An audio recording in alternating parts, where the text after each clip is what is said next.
Make sure that you have a good and stable internet connection.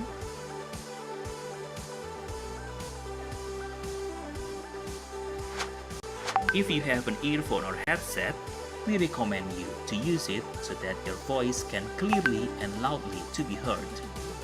During the Q&A discussion session, all participants, please use the chat box to deliver the questions. Thank you for your cooperation and consideration.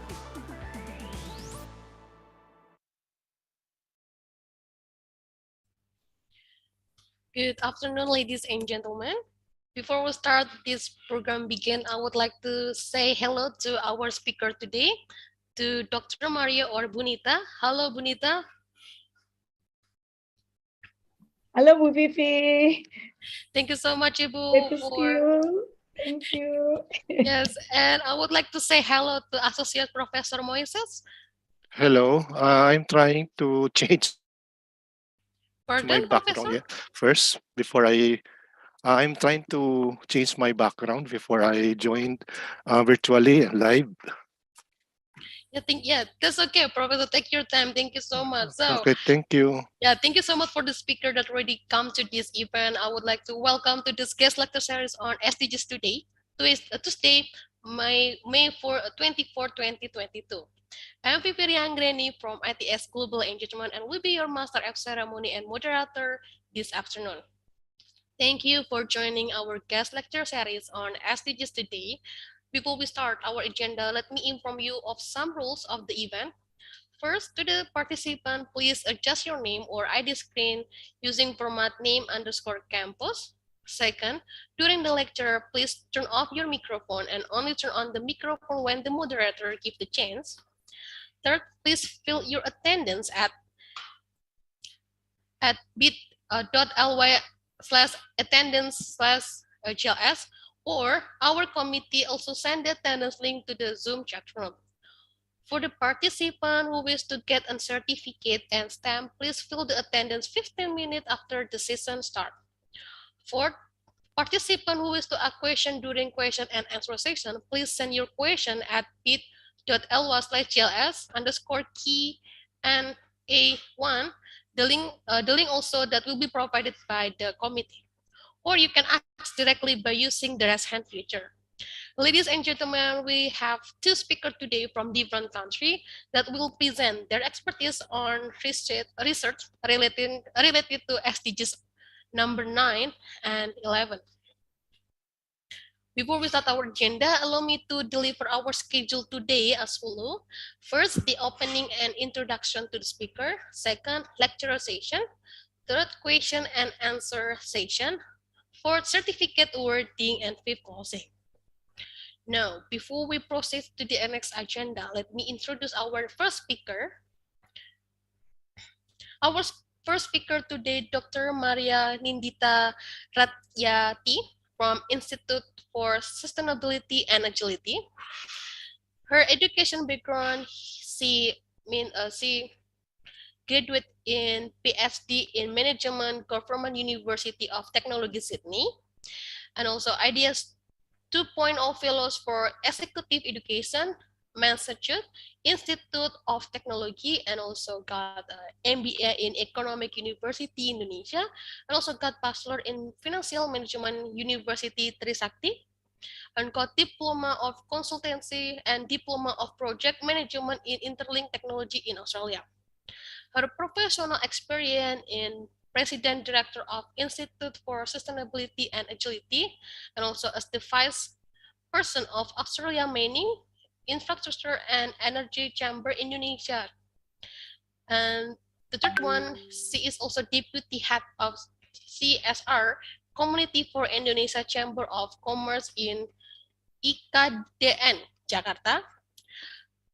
Bu Nita as well received awards in 2011 as top 20 young academician as CSR expert in Indonesia. Her specialty in CSR, sustainability, social entrepreneurship, governance, third sector, and impact investing. But I would like also as well to introduce the second speaker as well. Associate Professor Moises Norman, Z. Garcia, PhD, from University of Santo Tomas. Professor Moises graduated in Doctor of Philosophy and Science Education major Biology, and also got Master of Education major in School Learning in DLSU, and also got the Bachelor in Medical Technology USD in 1983. His professional experience as professor in Department of Biological Science and as researcher in Research Center for Social Science and Education. Professor Moses also received award in Best Feature Proposal from Brown University International Research Institute, BRE, and Outstanding Research in International Publication from UST College of Science. And the third one also received the award in Best Published Research in Social Science and Education from UST College of Science. Professor Moises also have research interests in environmental education and environmental literacy, and the second science education and science literacy, and the third one biology education. The third one is solid waste management, and the last one climate change studies. Last but not least, I would like to welcome the first speaker, Bu Nita. Hello, Bu Nita. I'm so sorry, Bu Nita, you are still muting. Yeah, sorry. Okay. Hello, Bu Fifi. Yeah. Yeah, Bu Nita, I would like to welcome Bu Nita as our speaker today. Please, Bu Nita, time is yours. Thank you so much. Thank you so much, Bu Fifi. Yeah. Hello, everyone. It's really an honor for me to be invited in this very important event. And then I would really keen on learning from, our discussions later. And of course, from Associate Professor Moises Norman from the Philippines, which is who's got very impressive CV. Yeah, so I would like to begin my presentation. Okay, so I am a bit different in the sense that even though I'm still lecturer, but I'm more of a practitioner.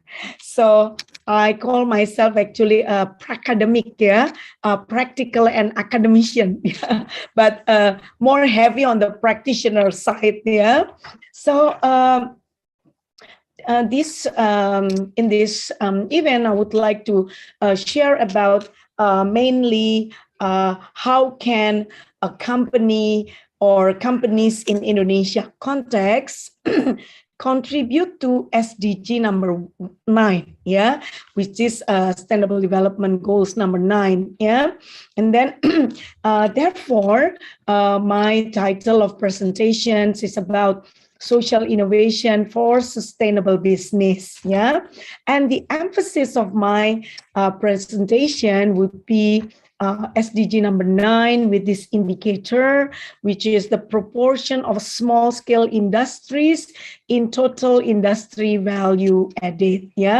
So I will shed the light on the social innovation instead of innovation in technology or in other parts like in the environment, but mostly on the society part, Before we begin, I would love to share with you about the definition of social innovation.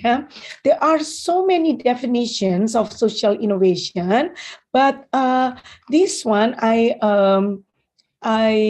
going to use from Young Foundation, where it explains that social innovation focuses attention on the ideas and solutions that create social value, as well as the processes through which they are generated. So the emphasis in creating is in creating social values, and then also the process Yeah, so I would like to discuss further about the process. Yeah, and then there are three mechanisms that are driving contemporary social innovation.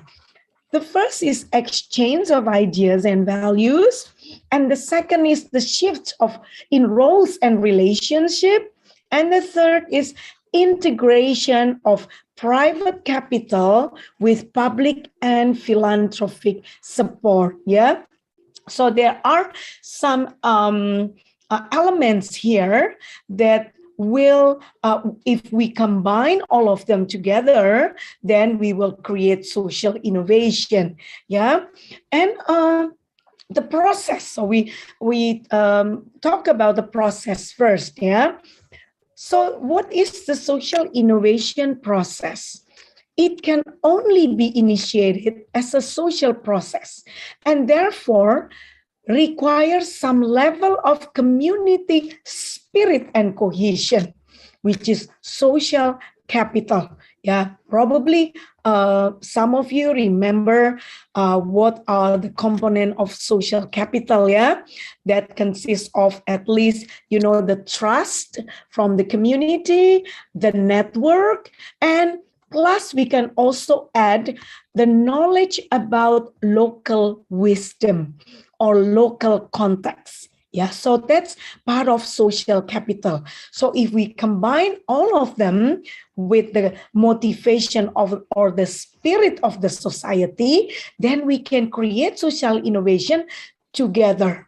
Yeah, put it another way, if we don't have enough community or community spirit or community motivation, and there is no cohesion, and there is not enough social capital, then it is difficult to create social innovation.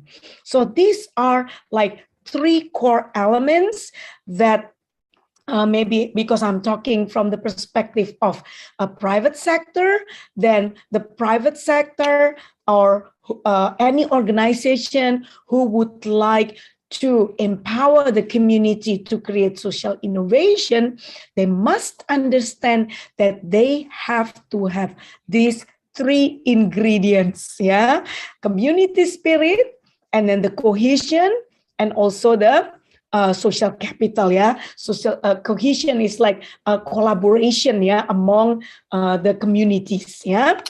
However, in the process of achieving its aims, it also builds or strengthens the capacity of the community to respond to future challenges. Yeah. Therefore, or hence, we must understand that in creating social innovation, we need to enhance the capacity of the community to respond to future challenges. Like, for example, now, which is the current global issue, is the global warming.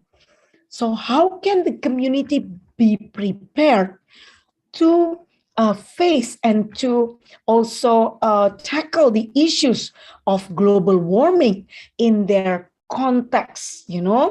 If they are farmers, then how can they have the capacity or the knowledge and skill to improvise their technique for agriculture to face the global warming?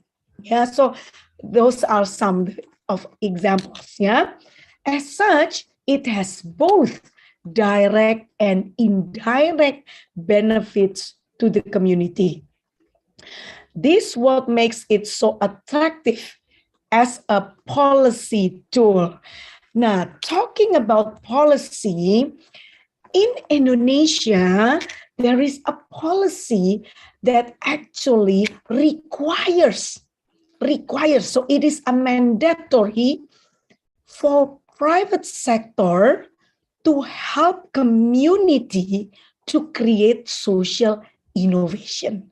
So that's why it is very important for companies in Indonesia to understand what social innovation means and how can they create social innovation that can create impact or as I call it, sustainable impact, which means after the company finish conducting intervention through CSR programs by creating social innovation, at one point of time, they must finish their support to the community. They must finish their program because, of course, they have limitation of resources, right?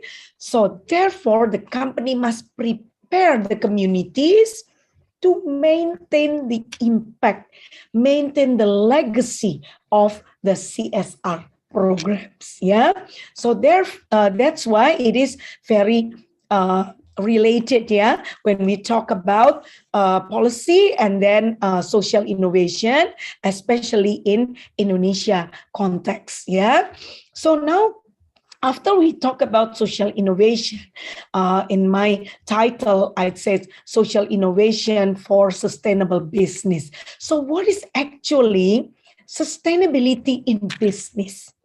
Yeah, so sustainability in business.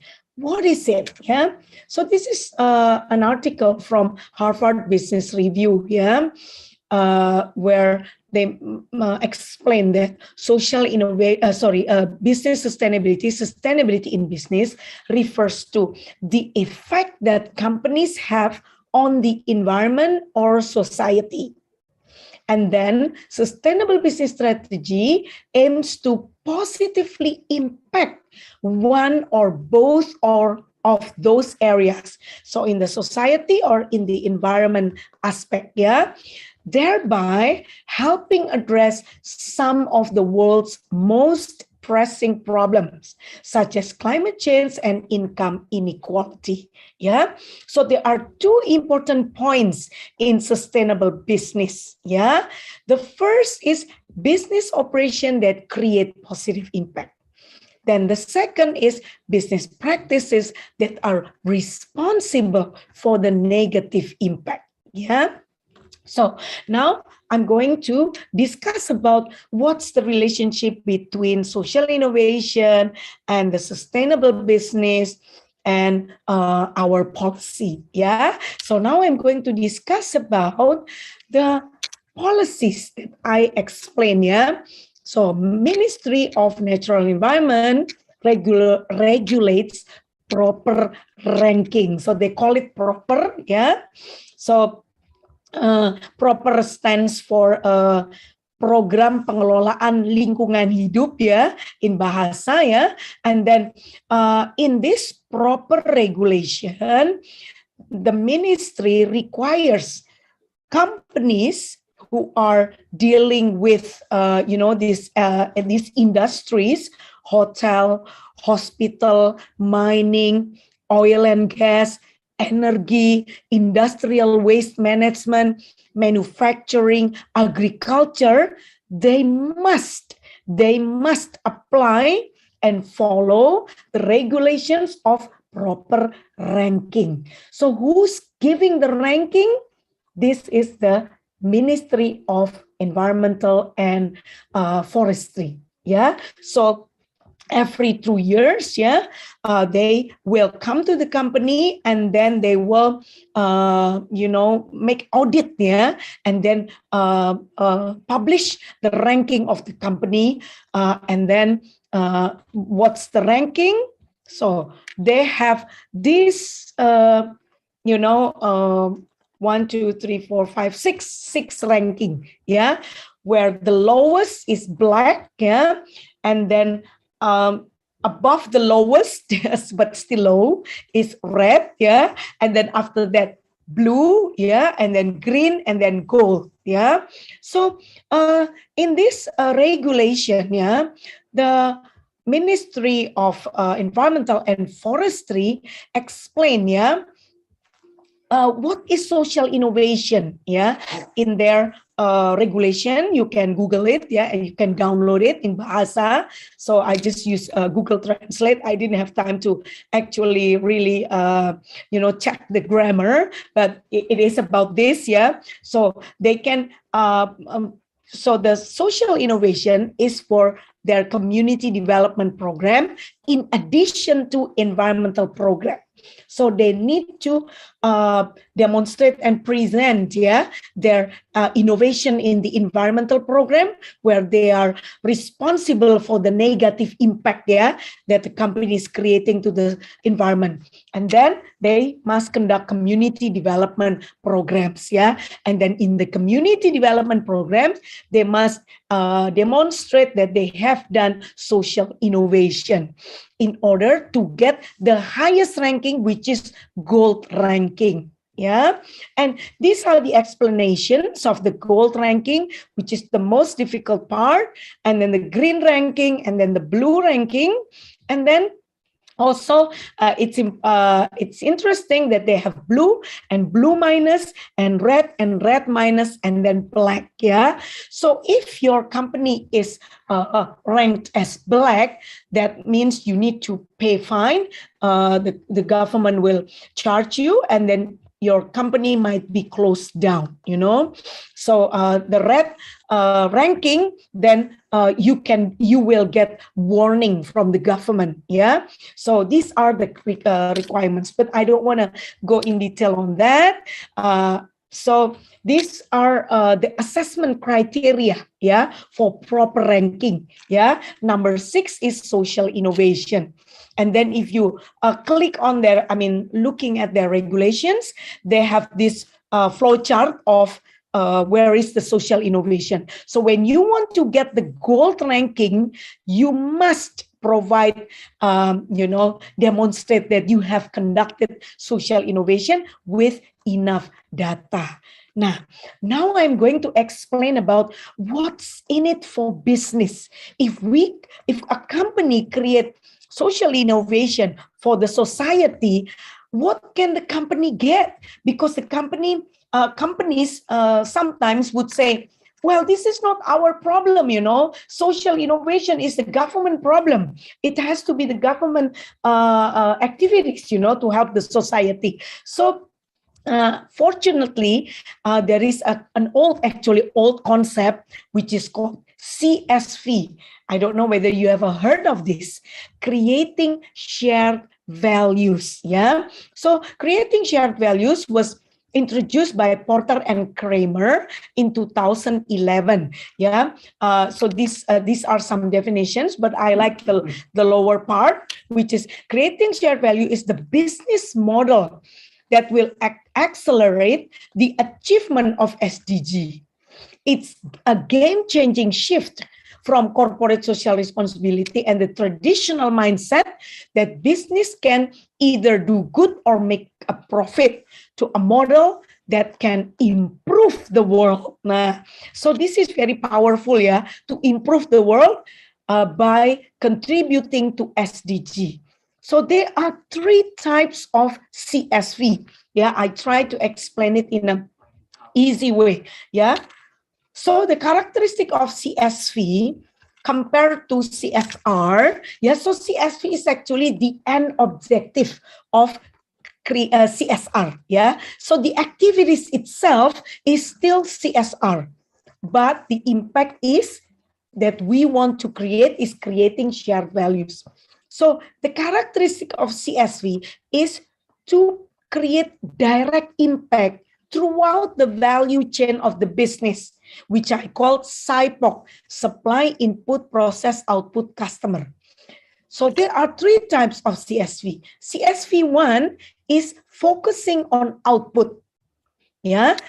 How the company can do that? One is innovation in product and or services that contributes positively to environment. Second is processing useless waste into having economic value. And CSV number 2 is focusing on internal value chain, which is supplier, input, and process. Training for supplier to meet corporate standard and reduce defect costs. And then training for employees to increase productivity. And then efficiency in production process. And then CSV number 3 is focusing on developing the capacity of communities to be part of corporate value chain. So capacity building for communities to become corporate suppliers, retailers, salesperson, human capital, or employee. So we can actually, excuse me, there are intersection between CSV 1, 2, 3, which I call strategic CSR. So this is the example of CSV number 1. Excuse me, you can have a look at the infographic here. So CSV1 is focused on innovation of output. So creating product or innovation for untapped market and eco-friendly product, or convert waste into useful resources. Yeah. For example, this is done by PLN. PLN is the government, electric company in Indonesia, state-owned enterprise, and then they convert from the waste of production, which is called faba, fly ash and bottom ash, and then they convert into concrete brick, and then they use the brick to build communities houses, to help the communities to build houses using that from the waste, which is really amazing. And then now CSV number 2 is focused on internal operation.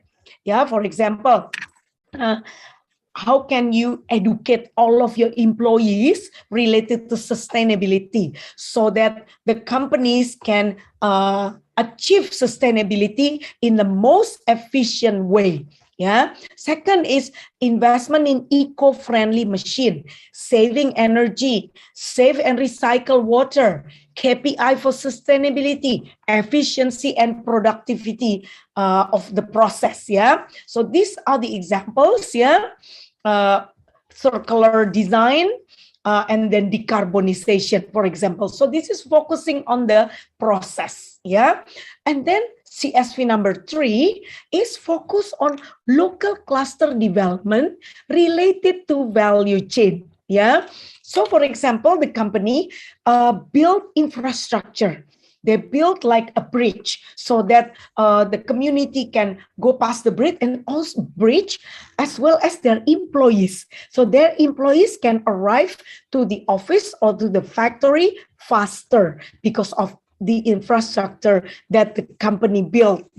And then also the company can also build the capacity of the community to become supplier, like for example, supplier of their, catering, for example.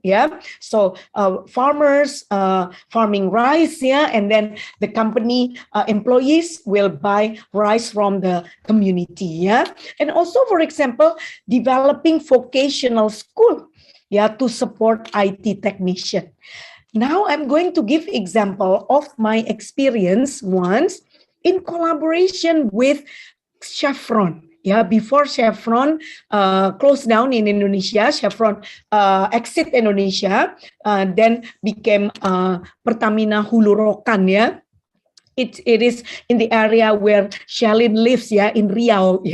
Chevron used to be in Riau. Now all of the assets are owned by the Pertamina Hulu Rokan. So they have this program called Cherish. Actually, I work under this in this project. I work under this institution, CECT, where CECT monitoring the program, and then we conduct digital marketing, branding, and communication to them for the program.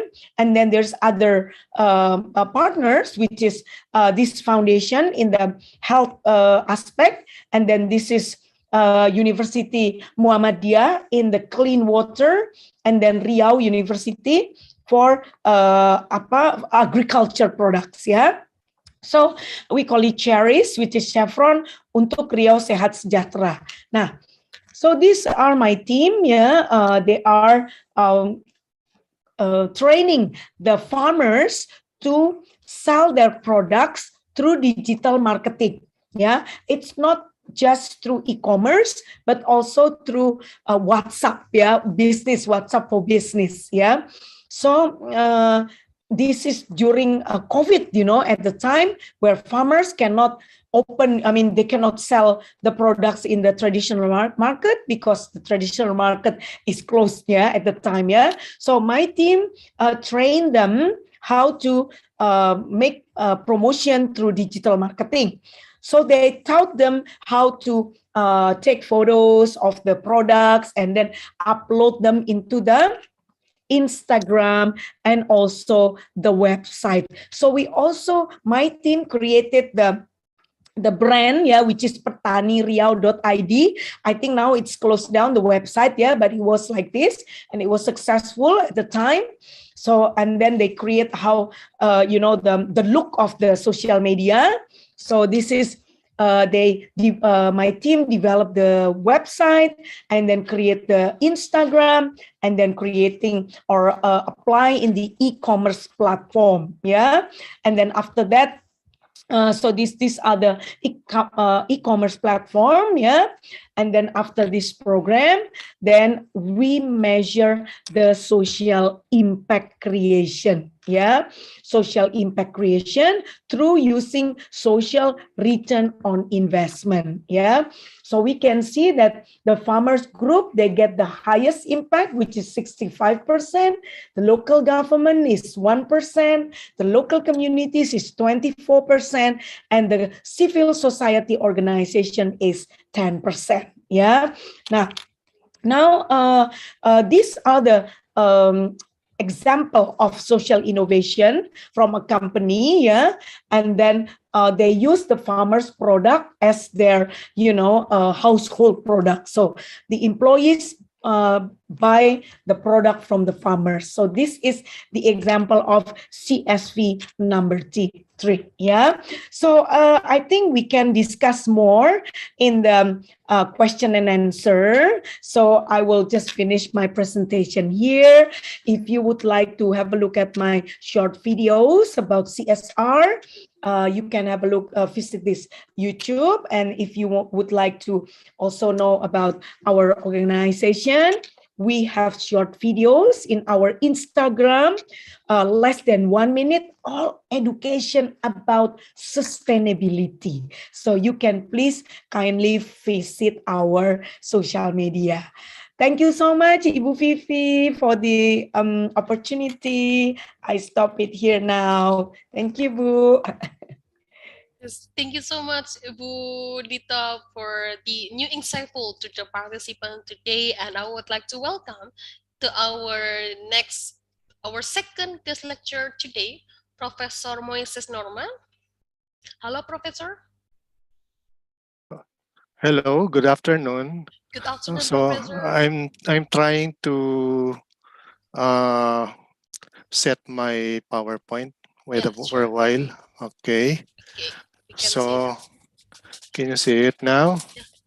Yes, Professor, thank you so much. Now, okay, we can see your presentation very clear. So time is yours, Professor. Thank you. Okay, thank you very much. So I would like to appreciate what Dr. Maria had.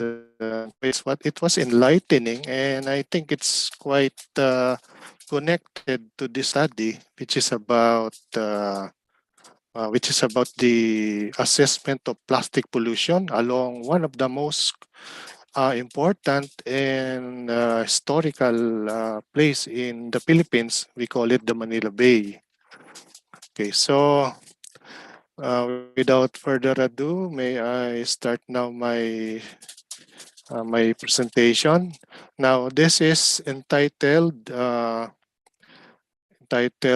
Assessment of Plastic Pollution along Manila Bay. Okay, so we are composed of 4 members. Okay, the team leader, which is Professor Arlen Ancheta, yours truly being the project lead, and the members, my better half, Professor Maria Rosario, and the other one is Assistant Professor Ronald M. Castillo. Okay, we belong to the same university. Okay, so I'm trying to. Okay. So we have here several pictures, no? And I think you know already what is being presented. And if you have guessed it correctly, this is Manila Bay from different eras. Actually, from this one is from 1950s. Take a look at the pristine and serene situation, no, of of our famous Manila Bay during that time, during the 1950s. And then we have also the second one. This one is during the 1960s, still clean and pristine. And then this is the famous sunset, no, in that bay, in the Manila Bay, no, during sundown, during sunset. And take a look at this. A few years ago or a few years back, we have this uh, trash being dumped, no, or wash ashore, especially after typhoons. It's being loaded with plastic materials waste, and so as this one. Now, the government is actually trying to rehabilitate the bay as of this moment, and part of which around the length of which is less than, I think it's only 1 kilometer long, and it is what we call the Dolomite Beach. So it's a white sand beach, but it's artificially built. Okay, so that is we how the government is trying to rehabilitate okay, the Bay Area, no? Okay.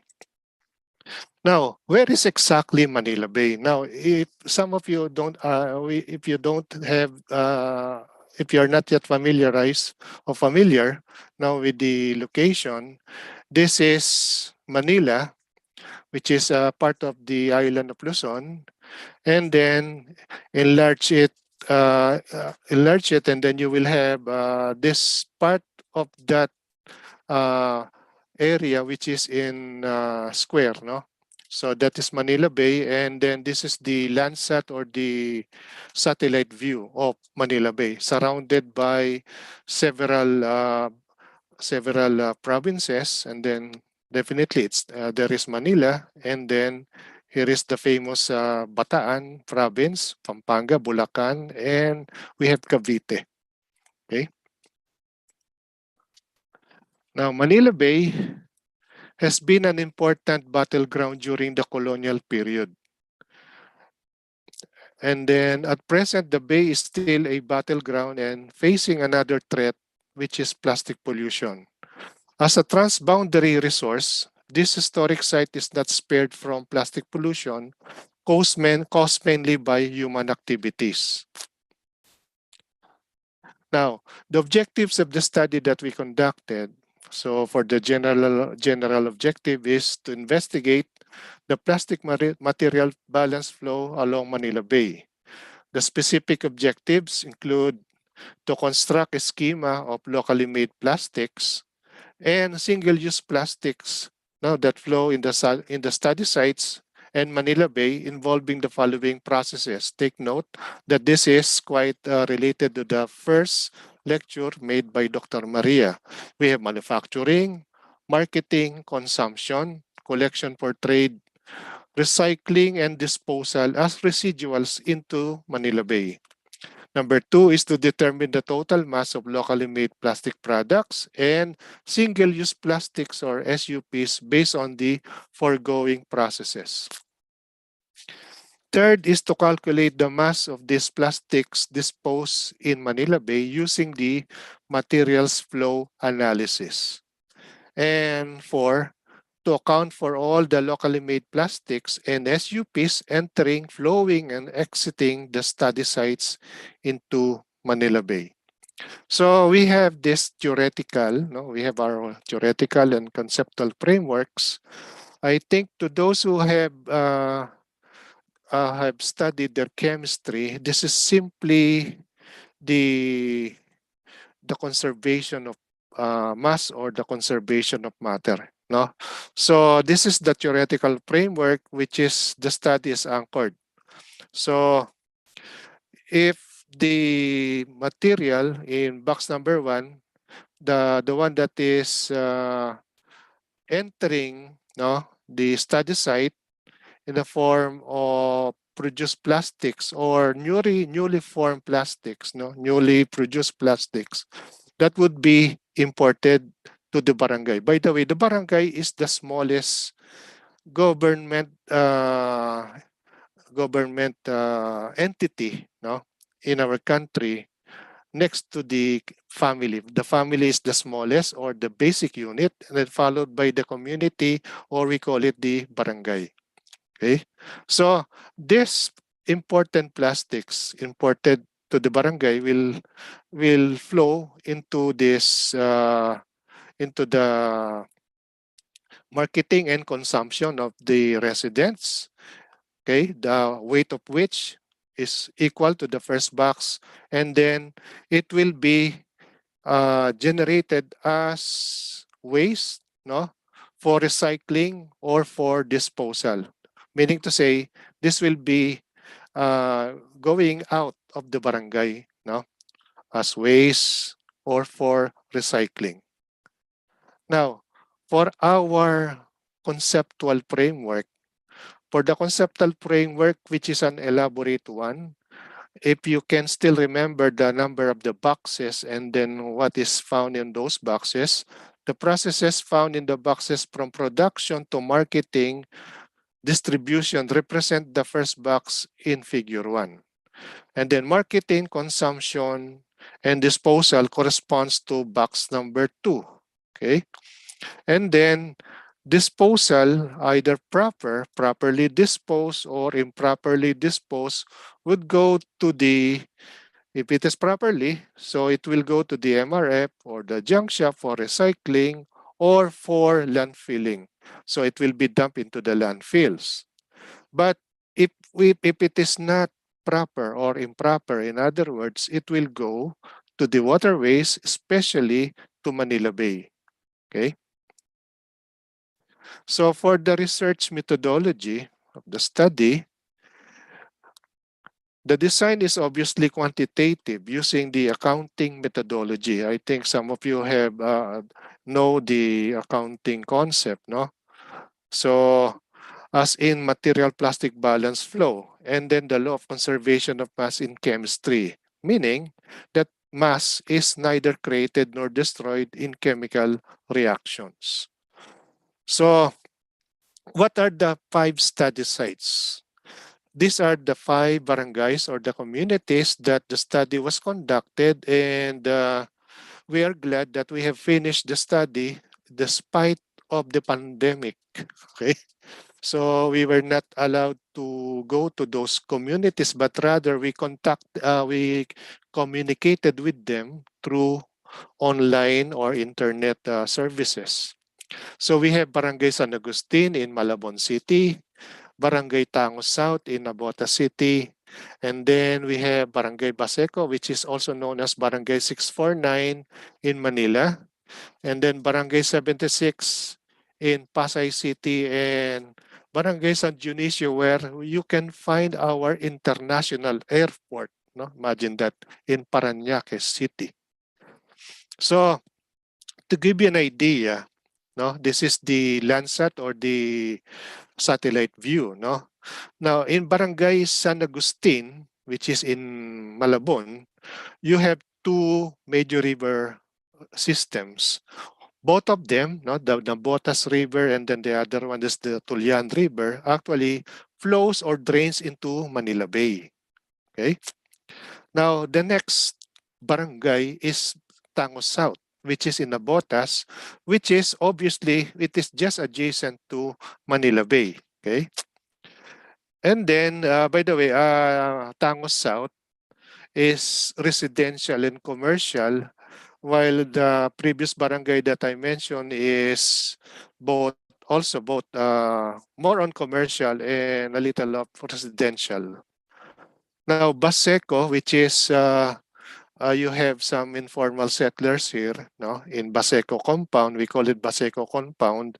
As you can see, it is lying adjacent to the Pasig River, and that is unfortunately, no, according to a study, I think that is the study in Sweden. No, I'm not sure, no, but it is considered as one of the dirtiest river or the most polluted river actually, and then it flows or drains into Manila Bay. And most of the residents here, just what I've said earlier, they belong to the low social economic class. Okay, so residential mostly. Okay, and then we have Barangay 76, wherein we have the one of the biggest commercial malls, no, one of the malls, no, in Metro Manila or in the whole Philippines. We have the SM Mall, no, or the MOA. We call it MOA, so Mall of Asia. So this one is actually near the Manila Bay, and it's purely commercial and some of which is industrial. And then we have the last one in San Dionisio in Parañaque, wherein we have a combination of industrial, commercial, and residential. Just what I've said earlier, our airport is found in that barangay. It's part of the barangay actually. Now, for the sampling and data sources, there were 5 study sites, no? Just as what mentioned, no, earlier. The names of the 5 barangays are presented with its corresponding city and population based on the 2015 census, national census, by the way. And except for San Dionisio and Parañaque, wherein we obtained the latest in 2020 census, no? Also, the percentages of these barangay populations are shown the basis of the next slide. So, as you can see, we have a total sample of 1,200, and then it is based on the percentage of the population that you have seen, no, in the earlier slide. So this table represents the sampling distribution based on the percentage shown in the previous slide. The 5 sectors where data were obtained include the following. You will learn later that we have 5 sectors that we have obtained the data or collected the data. We have household, waste workers, including the scavengers, utilities or the sari-sari store. We call it sari-sari store. And then we have the materials recovery facility or MRF and the junk shops. So there was a total of 1,200. Now, just to show you the online questionnaire that we have distributed, no? So just the pandemic actually, it was a challenge for us to conduct this research even without going to the respective communities. Now, because we are banned from entering those communities, as well as our school, our institution won't allow, did not allow that to happen, no, to go to to those respective communities. So we have this questionnaire for the household. SQ1 2020, SQ for survey questionnaire 1. And then we have for, oh, okay. So we have also we have the retail outlets, SQ2. We have also a questionnaire for the waste collectors. And then for the scavengers, these are the informal waste collectors. They are not registered, but they just go on those sites, not to collect or to collect those waste, plastic waste. And then we have also the junk shops, no, that would buy the collected plastic waste or recyclable plastics from those scavengers. Now, for the data analysis, Descriptive analysis was used, no, obviously. And then fundamental mathematical operations and the STAN software. This is a freeware for the material flow analysis.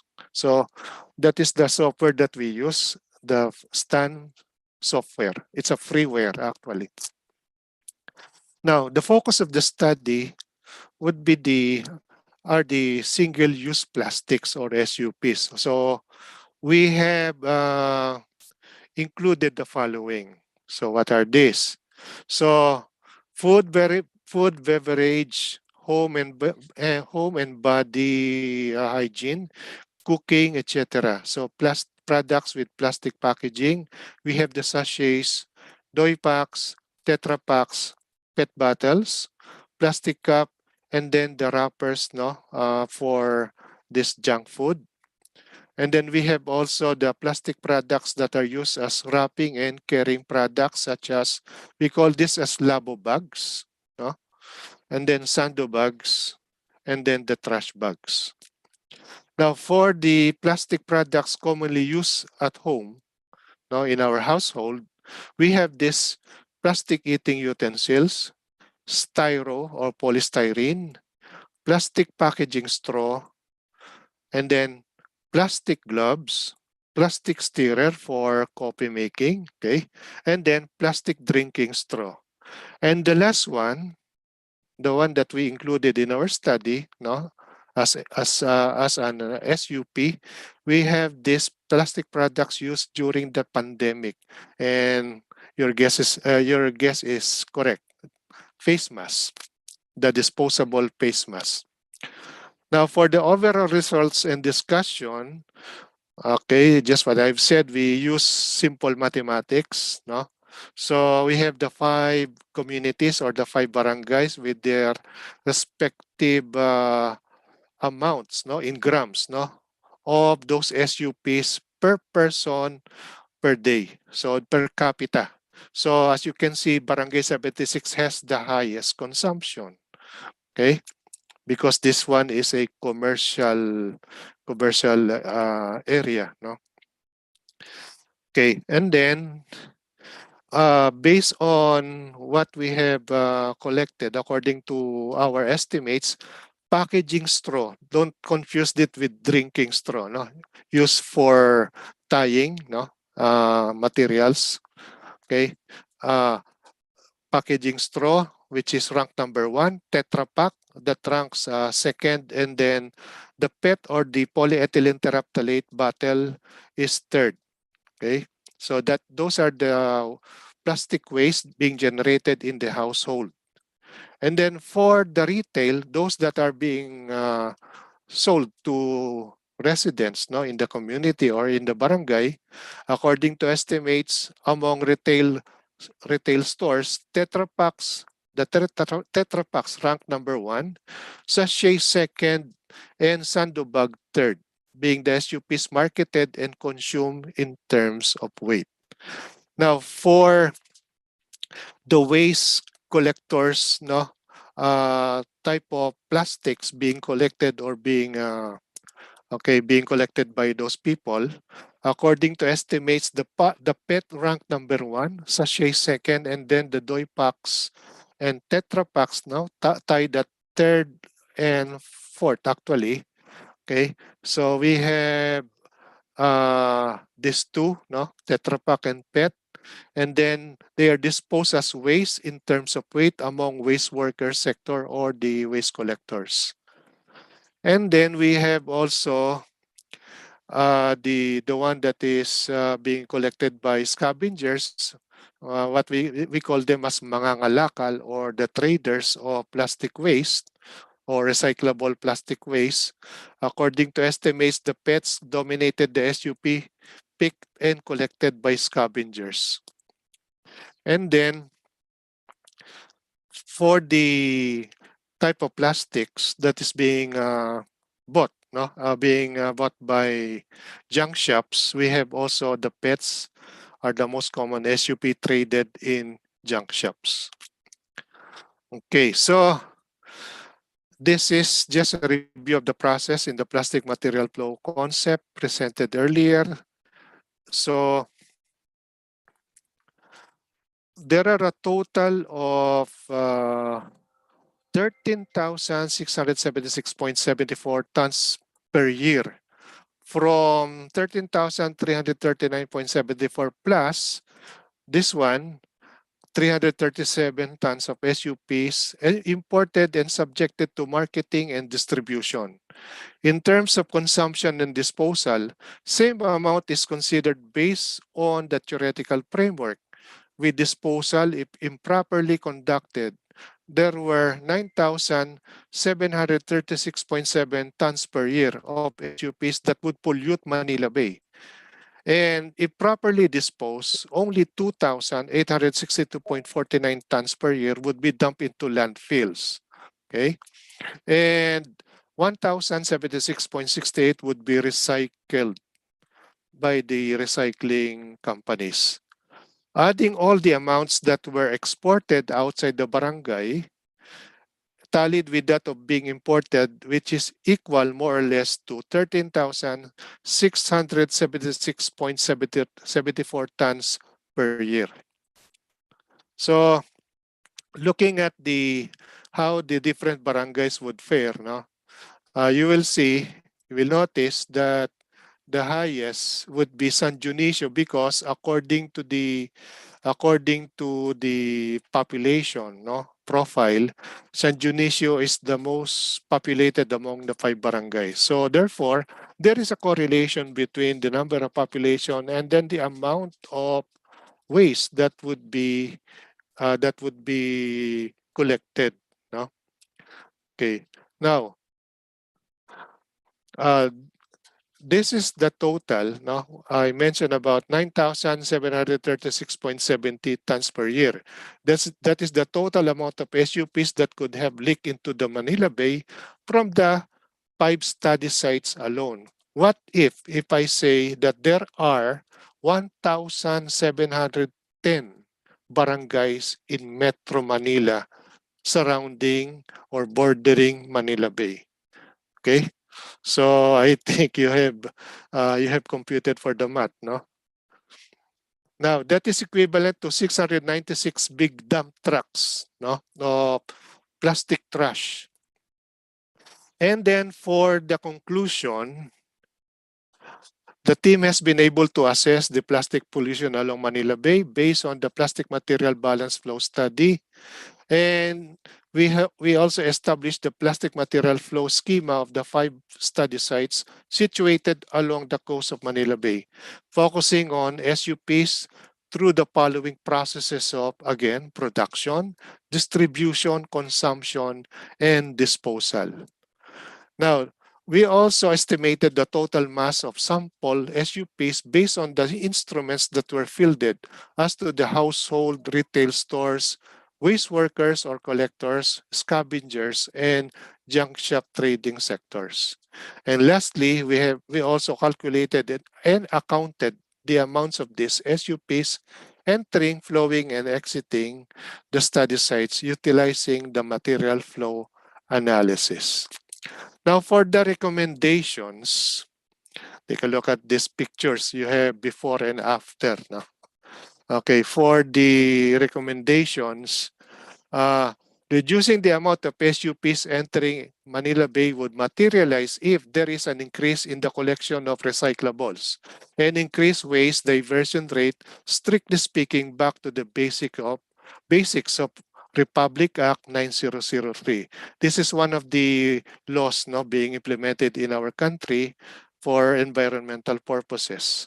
And that is for the segregation at source, decentralization collection, and having a functional MRF in all supposedly in all barangays, as well as institutionalizing waste workers. Now, another is facilitating barangay waste reduction policy, no segregation, no collection. No to plastics, giving incentives to high waste diversion rates, and collaboration of LGUs with NGOs and the civil society. And also through legislation considering redesigning of packaging material, implementation of extended producers responsibility or EPR towards a circular economy, and the gradual phase out of SUPs and educating the citizens or the public. And then for this research, replicability in other barangays is actually recommended.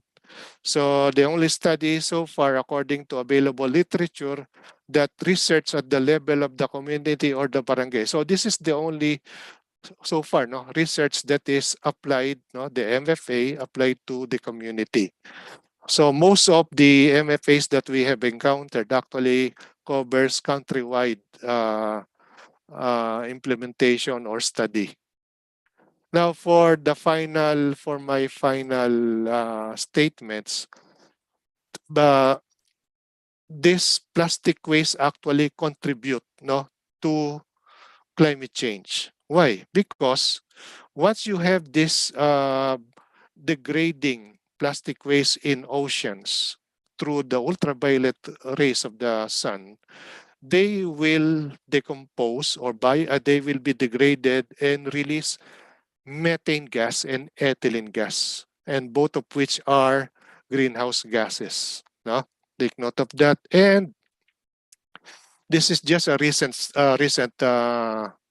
news and findings, no, that microplastics, according to, by the way, according to the Guardian, microplastics are already found in human blood for the first time, and some of which are found in the human lungs. Okay, so I think that would be the effect, no, on our health if we will still allow, no, the uncontrolled use of plastics, especially SUPs. Okay. And then for the references, these are some of the references that we have used. And then we would like to acknowledge the USAID and then the Eco-Waste Coalition. The Eco-Waste Coalition is an NGO, no, in our country that provided the grant, no, for this study. So we would like to thank USAID and Eco-Waste Coalition. And this is the UST Eco-Waste team composed of yours truly, Dr. Arlen, Dr. Bing, and Sir Ronald Castillo. And then I would like to share with you, we would like to share with you okay, this is, I think, second to the last slide. We have a documentary in YouTube if you are interested, no? Save Manila Bay from Plastics, a documentary on the assessment of plastic pollution in Manila Bay. So this is the link, and we have this plastic pandemic, no? If you are interested also, we have the link there, and then you can download. I have already given Ariani, Rainy, no? Rainy about the booklet, no? So that's the result of our study, and we would like to thank you for your attention for this presentation. Thank you very much.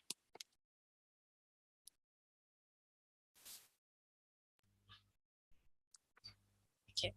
Thank you so much for Professor Moses and also Dr. Maria. So I would like to call the participant. If you would like to have a question to our speaker today, please don't forget to fill at the link that already provided by our committee, and also you can ask directly by using the raise hand feature. Before I will read some question from the participant, I would like to call. Is there any one of you wants to ask a question directly to our speakers today? Okay, good. So I have a question here for Bunita and also Prof. Roman. So I would allow me to read the first one. In this capital area, so this is a question for Bunita.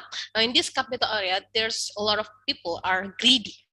They want to build their own business with Carol's empathy for environment. In your opinion, how the effective of the government policy protecting this environment, both natural and social side? And the second one the question to Professor Norman.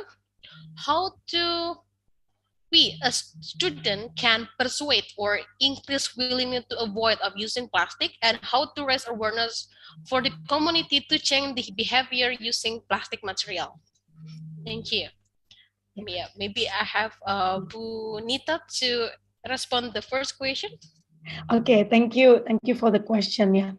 As you may know that Indonesia, government of Indonesia already issued the regulation about waste. Yeah. So the key is actually from the law enforcement of the local government. Yeah. And then as we all know that the local government doesn't have enough budget, because well, Indonesia is a huge country. We are the biggest archipelago country in the world, yeah. And then we have 260 million people, yeah. So we can imagine how limited budget will hinder the government actions in, law enforcement. Yeah. So I think, therefore, it is important for the communities to create collective action, and then solve their own problems. Yeah. So therefore, social innovation is very important. However, we need like a local champion or local change maker, yeah, or experts like Professor Norman, where they have a great concern about solving the problems of waste, in their area. So that's my answer. Thank you, Bu Vivi.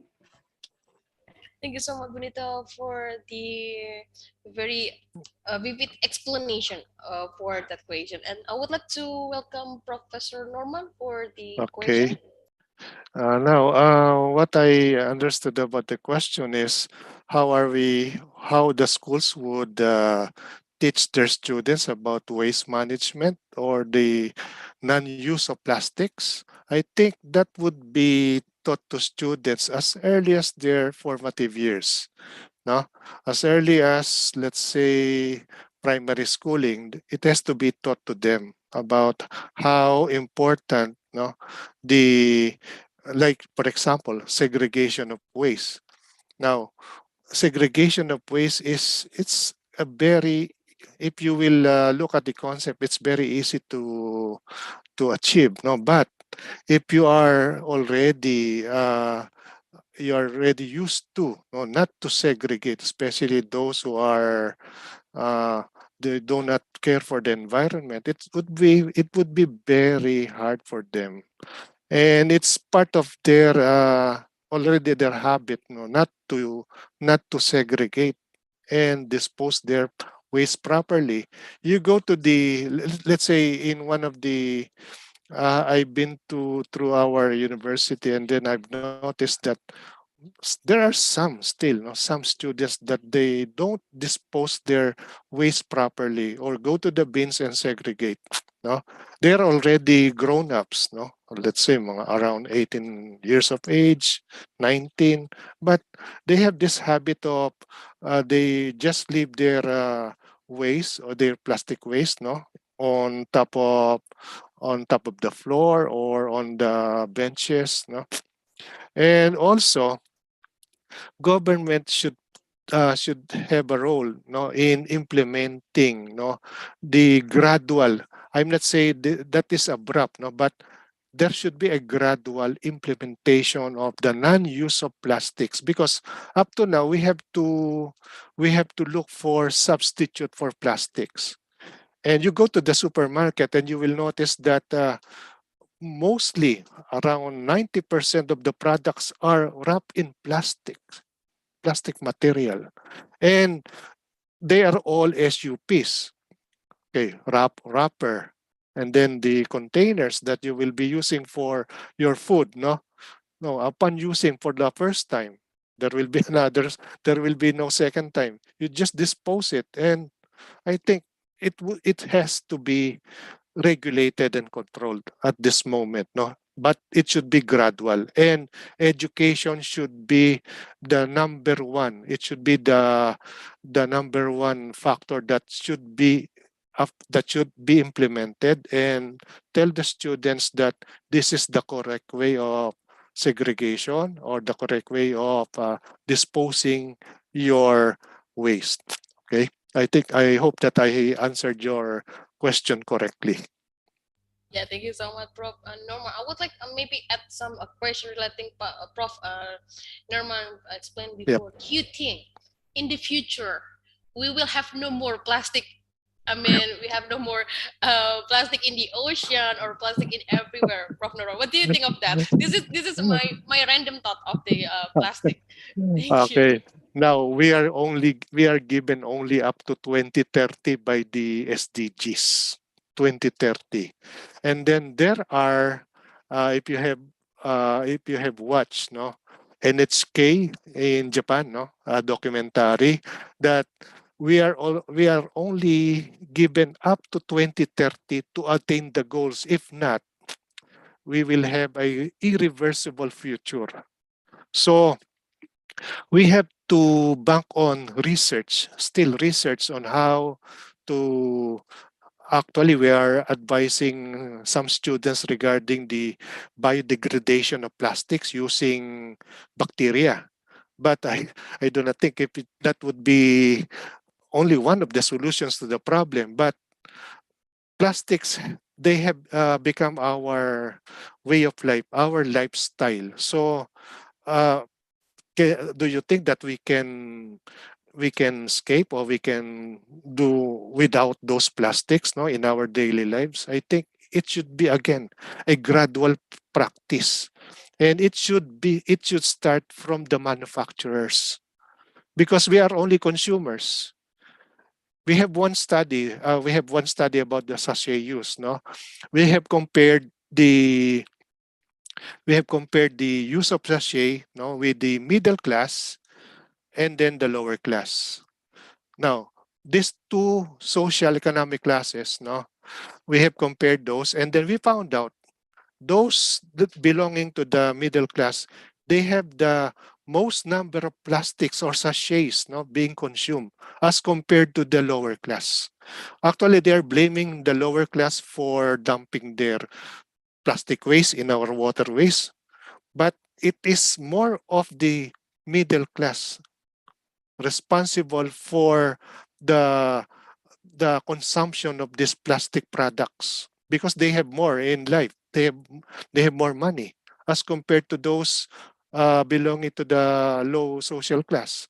They are just buying these products just for their daily living, and then for their necessity, unlike in the middle class, for convenience, for their future use. No, they are actually some of them are hoarding. No, especially during the pandemic. Okay, so that is my opinion. If we can still manage to do our thing, to prevent these things to happen before 2030, I think we will be saved. But if we still get if we still use plastics, no, in without controlling, without any substitute, well, we will see ourselves drowning in plastics, no. Because by the way, I do not advocate the burning of plastics, because these plastics, when they are burned, would produce dioxins. Dioxins and furans are the most toxic substance known to science. So we would like we won't allow that to happen. We don't want this to be burned, and especially when you talk about WTE, waste to energy. Okay, the most important thing is to prevent them to be used in the first place, or to be manufactured in the first place. So that's my opinion. Can I add something, Bu Vivi? Sure, Dr. Rita, Yeah. thank you. Sure, welcome. Yeah. Yeah.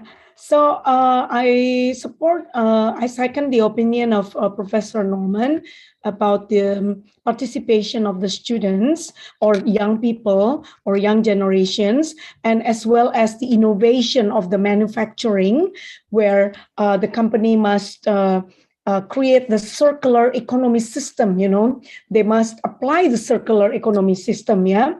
And then also in Indonesia, there is a very good example, of, there are several good examples of companies' participation in reducing waste, in Indonesia. So there are many CSR programs which are creating bank sampah, waste bank, waste bank. Even they have innovation where this company called Pegadaian, I just want to show you, I'll share my screen here. I forgot to share this one here. This is CSP number 1. This is from Pegadaian. Pegadaian is actually like a pawn shop, where you can sell, maybe if you need money, you can sell your jewelries to get money, but they innovate by asking those, so they create waste bank all over Indonesia. They have hundreds of thousands of waste banks throughout Indonesia, and then they create this program, exchange your waste with gold. Yeah, so if you have waste, then you can bring to, then you can, give the waste into this waste bank, and then they will calculate the amount of your, or the, the money, the value of your waste. And then after that, then instead of getting your money saving, you get gold. Yeah. So this is part of the social innovation, where the company creates innovation and then involve the society to be part of this program.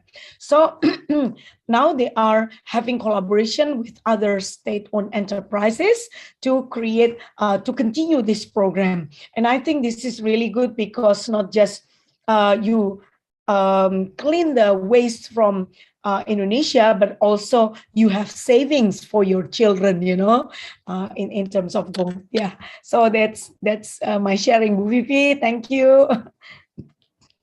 Yeah, thank you so much, Bonita, for that. Yeah. Thank you so much for the information with regards to reduce the plastic in society. I think that it can, kind of trigger to the society to reduce the plastic, since that, you are going to exchange your plastic by gold. So I think that they are saving the plastic and then exchange to that gold. Correct. I hope that this, I hope that this program can be implemented not to in the certain part, but it can be in most part of Indonesia. Yeah. So I would like to have another question, Bonita, and also Prof. Moises. Okay. So here we have the question for our student, one of our student or participant here, to Bonita: how to be a sustainable small and medium-sized enterprise. A sustainability usually performed by big company and institution. And the second question goes to Prof. Norman. Many people nowadays use stainless straw to reduce the plastic usage, but it also informed that the stainless material is a danger to the environment. How to facilitate society needs for plastic? Thank you. Yeah. Okay. Thank you so much. Yeah. So I would like to remind the audience that even small, medium entrepreneurs can implement CSV. Yeah. So, for example, let's say that you are you are in the business of culinary, yeah, or so you create like maybe cafe, yeah, or warung kopi, yeah, warung kopi, and then in your warung kopi, then you have waste of the coffee waste, yeah, a coffee powder, yeah, the waste from which is coffee powder. Then you can actually collect the coffee powder for compost. Yeah, that's number one. And also, if you have other organic waste, yeah, then you can collect them all, and you can also make it as a compost as well, for your own maybe front yard, yeah, for your warung kopi, yeah, for your cafe, yeah. And then as well, you can ask your customers to separate the waste, yeah, between the plastic waste and then the organic, yeah. And then you can even create a bank sampah, which is bank waste, yeah, and then involving your customers. So if they bring waste to the waste bank, then you can give them point, which is to some certain number of points, then they get discount for their coffee, for example. So this will increase their loyalty, yeah. And then as well, you can collaborate with Pegadaian. So give the waste to the Pegadaian and then ask them to give them your customers the gold, So even small medium entrepreneurs can do that. This is CSV number 1. How can you convert your the waste into useful resources which has economic value, yeah. And then also you can cook using, for example, instead of frying with oil, yeah, then maybe you can have like oven fry, yeah, or maybe with air fryer or non oil frying, yeah. So that will create healthy food for your customers. So that's CSV number 1, creating the products for the untapped market. The untapped market, now young people are getting more aware about the importance of getting health, right? Good food, yeah? So that's a CSV number 1. So small, medium entrepreneurs can also do that. And then what about CSV number 2? You can also do that by, for example, you implement the saving water, saving energy, yeah, in your operation, in your warung, so saving water, saving energy. And then also you can train your employees, to always conduct the saving energy and save water as well. And then as well, you can even sell tumbler, so that your customer who come with tumbler, then you give them discount, So there are many innovation that you can create from CSV number 1 and 2. And then for CSV 3, you can also, teach the society surrounding where your warung is, how to actually make compost out of organic waste, and also be part of the bank waste customer, yeah. So then you get a bigger impact, yeah. So that's CSV number 3. So you can also educate, maybe the young generation, like high school students, to come to your warung to do internship, yeah, internship. So that means in that way they can get knowledge and skill, working in a cafe or in a warung. So one day, if you need more employees, if you have so many customers coming, maybe during holiday, then you won't have any difficulties in recruiting young people, because you have these young people surrounding your area. That's CSV number 3. So actually it's related to creativity. Yeah, you can always contribute to sustainable development, even from individual level. Thank you, Bu Vivi. Thank you so much, Bu Nita. Yeah, we can start this from individually, but we cannot just wait from the big company. We cannot just wait for NGO. We start out from ourselves. Thank you so much. Absolutely. And next to Professor Moises. Hello, Miss Bibi. Can you may I have a request to repeat the question? Oh, sure. I just forget. It's Sorry okay, for the Prof. sorry for the senior moments. It's okay, Prof. So for this question, it's also for me interesting. So this question that many people nowadays use stainless straw to reduce the plastic usage, but it is also Again, what is that material? pardon Stanley. What's uh, the stainless what? straw, I'm what? Stainless steel, stainless. made Stainless of straw. stainless Okay, steel okay, okay, straw. okay. Yeah. Straw. It's Straw from okay. stainless Yeah. steel. Yeah. Okay, see. Okay, thank you. Continue So the question, yeah. please. So many people use that to reduce the plastic usage, but it is also informed that the stainless material is a danger Stainless. to Yeah. environment. How to facilitate society needs for plastic? Okay, thank you very much. Thank you, Dr. Maria. Now, the stainless straw or stainless steel straw is actually a good it's a good substitute no for the plastic straw. But I think the mining industry or the mining, we will be banking on or depending on the on mining these metals no to create these straws unless we will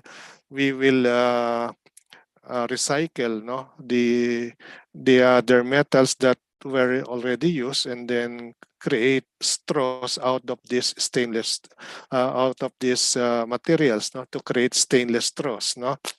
Now there is so therefore there is this trade-offs no regarding the use of plastics, but if it is more environment friendly when we use stainless straws. No, but I just what I've said, there would be trade-offs.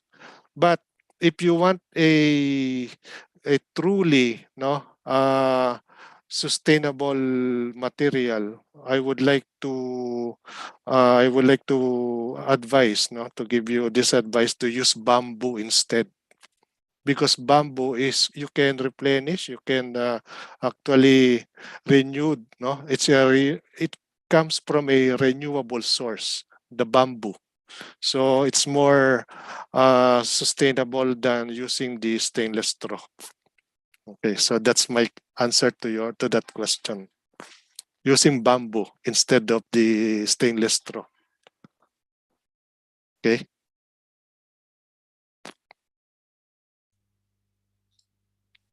Okay, Thank you, thank yeah. BB. Yeah, thank you so much, Prof. I hope that this question already answered for the participants, so you can use bamboo straw, right, Yeah, Professor yeah, yeah, Moises? yeah. So I invite the participant. If you have a question, please kindly let us know. You can ask directly to the speakers today, and also you can fill the form that already provided by our committee. Miss Vivi, Yeah. can I ask the question? Oh, sure. Okay, thank you so much, Dr. Nita and Prof. Norman, for the great explanation and the great lecturer for today. And this is emphasis the importance of the education. So my question to both of you, uh, do you believe that the goals of the United States, United Nations regarding SDGs will be achieved in 2030? Thank you. Now maybe Prof Moses first. Gender equality, Prof, because you're minority here. Thank you, Rainy, for the question. So, uh, just for to be positive about that one, if we will start, definitely, if we will start right now, no, achieving the goals, no, doing our own in our own little way, the things that we have to do Like for example, no, turning off, unplugging our computers when not in use, turning off lights when not in use, conserving water. What else? Actually, those are the things that we have to do right now. And then also tree planting, coastal cleanup. So if the citizens of this planet would be very aware, and they would like to participate or to achieve that goal come 2030, why not? No, it will be uh, a collective way on how to achieve it. All of us should act.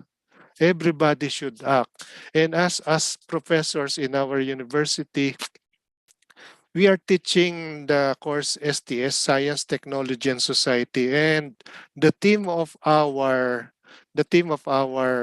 course is actually of STS is actually climate change. Climate change is actually upon us. There is no doubt about it. So uh, we have to mitigate it. If not mitigate, we have to adapt. We have to find ways to adapt. So it's a collective action, educating for raising the awareness of most people. That is our target, supposedly. So we can attain that. So think positive, and we will we will achieve that goal. Those goals, those 17 goals, no, especially 11 and 12. Okay, that's my answer to your question, Rainy. Thank you. Now I'm going to and try to answer. Yeah.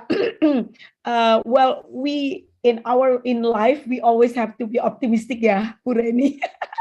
Yes, Professor Moses, yeah. We cannot be pessimistic, yeah, because what drives our life and also what creates innovation is actually based on our motivation and our optimism, yeah. So I will again support Prof Moises explanation. I will give you some pictures, yeah, on how we as individual level can contribute to SDG, yeah. So you can find in this website, where you can go, there are several levels of contributing to SDG. Yeah, so this is level 1 called SOFA Superstar, where you can go cashless, yeah, go digital, and research before buying. Yeah, do you really need to buy the thing? And then share information about sustainability to your social media to inspire others. And also to maybe start a collective action, and then voice your support on sustainability efforts, yeah. And then the second level two is household hero, which is compost or recycle. Eat less meat. Oh, thank God, it's only less, Bureni, because I love meat so much. So it's just less, yeah, less meat, and then shift to energy efficient, yeah, and then install a solar panel, and then buy minimally packaged goods, yeah. And then this is the third level. And then this is a neighborhood nice guy. So use Tumblr, and then use a shopping bag, donate your clothes, get vaccinated, and then use bicycle. And then last but not least, this is exceptional employee. Yeah, so this is very important. If in a company, the company also create KPI, key performance indicator, as well as reward, for those who have done, activities that support sustainability or contribute to sustainability. So this is related to gender equality, and then voice on a discrimination. You have a say that we need to be Bhinneka Tunggal Ika, inclusive, yeah, and then mentor young people, and then encourage your workplace to perform CSR. Yeah, so these are some activities that individual can start doing, and then it depends, or maybe you can be a combination between level 1 until level 4, yeah, so that if everyone is doing the same thing, then we can create a better world, because there is no planet B, yeah, only one planet, our Earth, yeah. And remember, we never own the nature, we only borrow the nature from future generations. So if you borrow something from anyone, you need to give it back in a good condition. So we have to give back the earth, the environment, the nature to future generations in good condition. Okay, Bu Vivi, that's my answer. Yeah. Thank you so much, Bu Nita, for very vivid explanation. So actually that I can see from the level 1, level 2, level 3, level 4 that I think we already did that level, Bunita, but something we don't realize, like using the cashless, bring the tumbler, right? Giving donation to the people. So that's part of, that's how we reached in our goal in 20 and 30, right? Good. Yeah. Thank you so much. Yeah. You need Is there to any... post it in your social media so it will Sure. inspire others, Sure, yeah. So already, I mean, we already did that level of the goal Yes. to 20 and Yes. 30. That's right. Yeah. So, Barani, is it already answer your question before? Like you see in my face, I'm very happy with the explanation from Prof. Norman and Dr. Nita. Thank you so much for raising awareness about SDGs to our students. Thank you so much. Okay. So, is there any question for the participant?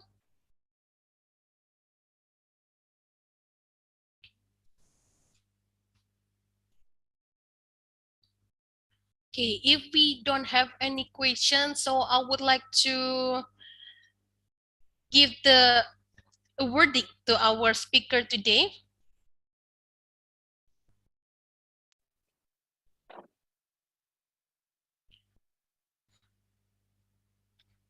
I would like to thank you so much to our speaker today, especially Bu Nita or Dr. Maria Arnindita Radyati.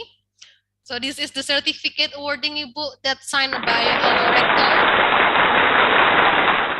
Thank you so much. And next, I would like to thank you to Professor Moises as the speaker today as well.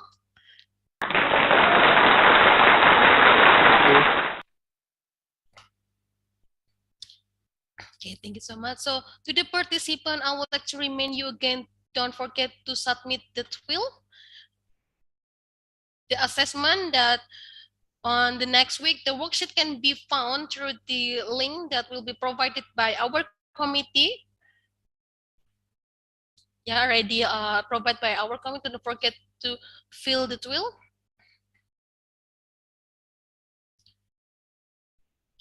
Once again, thank you so much to our speaker today. Thank you for sharing your valuable insight for us today. I believe that this event will inspire us to start small steps to achieve affordable energy and in the future and climate change. Now, before we end our lecture today, we invite all the participants as well as the honorable speaker today to take a group photo. So I would like to request the participant to turn on your camera.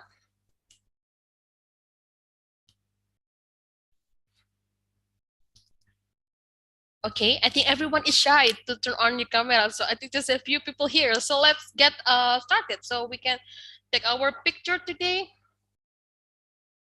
Okay, sure, some people already opened the camera. Okay, so I can count 1, 2, 3 and smile. And then the second slide, 1, 2, 3 and smile. Thank you. Now we have finished the group photo. So then for the participant, please do not forget to fill the feedback link that already provided by our committee that you can find in the chat box. So I would like to remind again to the participant who will get this STEM are the participants who come on time, join this event until the end, and also fill the feedback form. Finally, we have reached the end of today's guest lecture. Okay.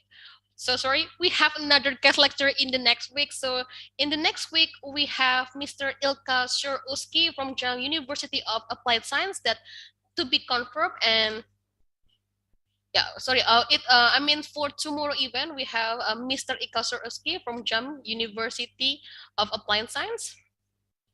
So the participant don't forget to join another guest lecture series on sustainable development goals. Once again, thank you very much to our honorable speaker and the participant for the attention and cooperation. We hope to see you again in the next agenda. Don't forget to follow our social media on Instagram at ITS International Office and the Facebook ITS International Office and keep adapted of our program. GLS on SDGs will be back in the tomorrow. Thank you so much and see you. Thank you so Thank you. much. Thank See you you. so Thank much. you. Thank you so Bye. much. Yeah, Dr. Bye. Nindita and Prof. Iya. Norman. Thank Makasih you Bu so Reni. much. Thank you. Thank you, Ibu. Thank you, Ya, Prof. thank you. Moises. Okay, allow me to end this meeting in 3,